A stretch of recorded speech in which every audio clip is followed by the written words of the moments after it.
La nouvelle Trophy 1200 met fin à 9 ans de disette pour ce modèle qui n'était plus au catalogue. Les quelques tentatives de triomphe avec des moteurs 4 cylindres sont du passé, c'est maintenant un 3 cylindres qui anime ce modèle. Le moteur et la transmission par cardan sont identiques à l'Explorer arrivé au début de l'année 2012, contrairement à la boîte de vitesse dont le 6e rapport est adapté à l'usage visé par cette Trophy. La voici désormais en version SE, avec l'équipement audio et les suspensions réglables électroniquement. Le grand pare-brise ne déforme pas la vision de la route et se règle électriquement pour une protection efficace. Détail pratique, il s'abaisse automatiquement lorsqu'on coupe le contact et retrouve sa position à la mise en route. Cette Trophy offre un équipement très complet et une excellente protection de la tête aux pieds. On peut choisir entre deux hauteurs de selle, 800 ou 820 mm, ou une selle basse en option.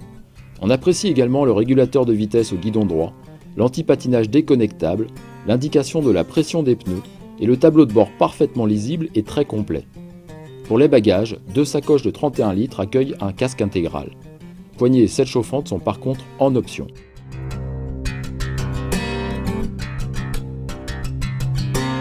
Avec un couple supérieur à 100 Nm sur une large plage de 2500 à 9500 tours par minute, on s'attend à une très grande souplesse. Incontestablement la Trophy l'est, d'autant que l'accélérateur avec sa commande électronique et le cardan se font oublier. On reprend bas dans les tours sans le moindre à-coup. Il y a toutefois un palier autour de 7000 tours par minute. En dessous, pour doubler franchement lorsqu'on suit le flot des voitures, il est parfois nécessaire de tomber un rapport malgré la cylindrée. En dehors de ce cas de figure, il se montre souple et disponible pour une conduite dynamique accompagnée par la sonorité du 3 cylindres. La sélection peut se faire à la volée pour les plus sportifs, les autres profiteront du 6e rapport qui tire très long pour faire des économies de carburant en enroulant en douceur et en musique. L'ensemble audio est en effet d'excellente qualité, même si le satellite de commande au guidon est un petit peu loin des doigts.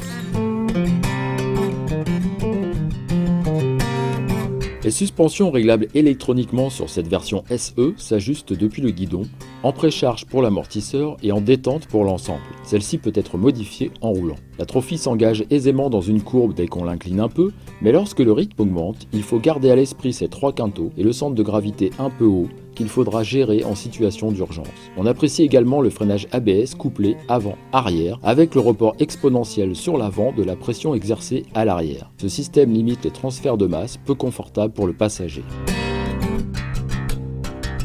Triumph signe donc avec sa Trophy 1200 un retour remarqué sur la scène des GT. Si on ajoute à ses qualités l'entretien réduit avec le cardan et les révisions tous les 16 000 km, le coût à l'usage devrait être contenu. À 18 750 € pour la SE, la Trophy est proche en tarif des Kawasaki GTR 1400 et Yamaha FJR 1300 en étant mieux équipée et moins chère que la BMW R1200 RT. Dynamique, confortable et protectrice, l'anglaise n'a pas à craindre les concurrentes déjà bien installées.